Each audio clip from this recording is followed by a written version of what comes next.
जलाल खान में पानी की शदीद किल्लत, अवाम को सख्त परेशानी का सामना। शहरी कई किलोमीटर दूर भाग शहर से पानी भरने पर मजबूर हैं।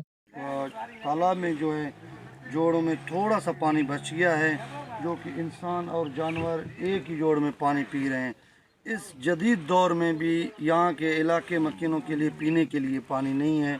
तो इस हवाले से मैं पुरजोर मुतालबा करता हूँ डीसी कच्ची से कि खुदारा अवाम के ऊपर रहम करके इनको साफ़ पानी पीने के लिए मौसर किया जाए। टाइम पानी ना है, असां मजबूरी सफ़ा को माल सादार का भी काश ना है। झोले ते बाल बच्चा हिते मरनि था, असां काॾे वञूं, कमाई को ज़रियो कोन आहे, माल भी मरे थो झोले ते। असां पाण भी ॿ दॿा पानी छा करे, गाॾियुनि जो तेल काथे हले थो, असां त काथे मजबूर पुॼी नथा सघूं। अहले इलाका ने डिप्टी कमिश्नर कच्ची से फौरी नोटिस लेने और पानी की फराहमी को यकीनी बनाने का मुतालबा किया है। उनका कहना है कि अगर पर वक्त इकदाम न किए गए तो सूरताल मज़ीद संगीन हो सकती है। कैमरा टीम के साथ राहत हमजा, वश न्यूज़ भाग।